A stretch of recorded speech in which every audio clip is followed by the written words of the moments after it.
안녕하세요. 오늘 2022년 5월 30일이네요. 벌써 5월도 끝나갑니다. 월요일이고요. 함께 보실 말씀은 사무엘상 14장 36절에서 52절까지 말씀입니다.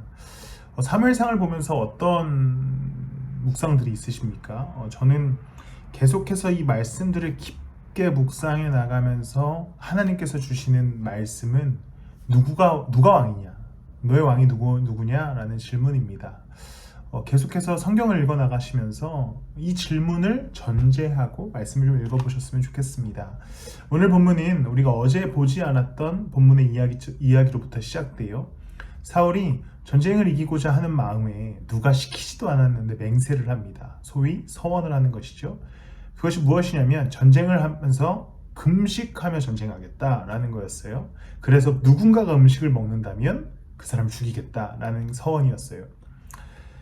그런데 그의 아들 요나단이 그것을 듣지 못합니다. 그리고 사울도 요나단이 전쟁터에 나갔는지 몰랐어요. 왜냐하면 우리가 토요일날 봤던 본문에 보면 요나단이 자기의 젊은 군사들과 사울 모르게 전쟁을 치렀기 때문입니다. 그런데 이제 요나단이 어제 본문에 보면 사울의 맹세를 어기고 꿀을 찍어 먹게 됩니다. 요나단을 죽여야만 했었던 것이죠. 근데 44절에 이렇게 말합니다. 요나단, 너는 죽음을 피할 수 없다. 내가 너를 처형하지 않는다면 하나님이 나에게 천벌을 내리시고 또 내리실 것이다. 그런데 백성들이 45절부터 말립니다. 결국 사울은 요나단을 처형하지 않아요. 서원과는 다른 선택을 하게 됩니다. 그리고 오늘 본문의 이야기는 이제 막을 내리게 되고 47절부터 52절은 사울의 집안에 관한 정리로서 이제 이야기를 마무리하게 됩니다. 그리고 이제 다음 장부터는 다윗이 등장해요. 52절에 초점을 맞춥니다. 저는 오늘 본문을 통해서요.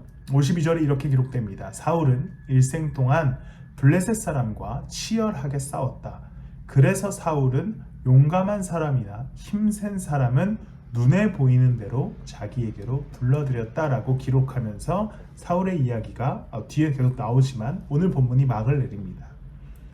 사울의 모든 이야기, 사무엘을 기다리지 않고 번제를 먼저 드린 스토리, 전쟁에서 승리하기 위해서 백성들을 금식시키는 그 맹세, 그리고 맹세를 어긴 요나단과의 이야기는 모두 전쟁이라고 하는 상황 속에서 벌어진 일이었습니다. 블레셋과의 전쟁에서 일어나는 일들이었죠. 전쟁이라고 하는 극박한 상황 속에서 사울이 계속해서 잘못된 선택을 해나가요. 잘못된 제사, 그리고 잘못된 서원, 그리고 서원을 지키지 않는 잘못된 선택. 이 극박한 상황을 한마디로 정리하는 게 오늘 본문에 나옵니다. 그는 전쟁 때문에 계속해서 힘센 사람, 용감한 사람을 불러들였다. 무슨 말이냐면 사울은 블레셋과의 전쟁을 계속해서 치렀어야 하는데 그가 이길 수 있는 유일한 방법이 무엇이었습니까? 하나님을 의지하는 것이었습니다. 하나님의 국가 이스라엘의 왕이었잖아요. 근데 사울은 계속해서 어떤 실수를 범합니까? 힘센 사람 의지하고 또 잘못된 제사를 드리죠. 우리의 삶의 모습을 보게 됩니다. 우리의 삶도 전쟁과 같다라는 표현을 제가 계속해서 해오는데요. 그러다 보면 우리는 하나님을 차선책으로 둡니다. 먼저 강한 사람 우리 주변에 없지만 어떤 세상의 논리 선택하고 세상의 이야기를 선택하고 하나님을 따라가는 일 좀 뒷전으로 미루는 우리의 모습을 발견하게 됩니다. 예수 그리스도의 십자가를 의지해라. 이 말씀이 얼마나 여러분들의 삶에 와닿고 계십니까? 그리스도의 십자가를 의지해야 하는 것, 전쟁과 같은 오늘의 삶, 바로 오늘 하루에 있습니다. 평안할 때도, 전쟁과 같을 때도 늘 그리스도를 의지해야 하는 게 우리의 삶의 태도입니다. 강한 다른 것, 세상의 가치와 기준, 논리 먼저 택하시다가 그리스도를 뒤로 미루는 실수를 범하지 않으시기를 바랍니다.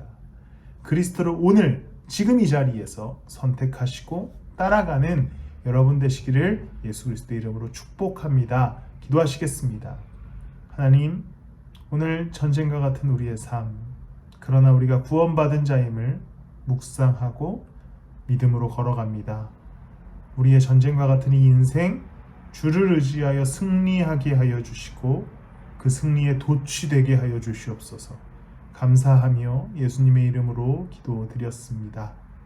아멘.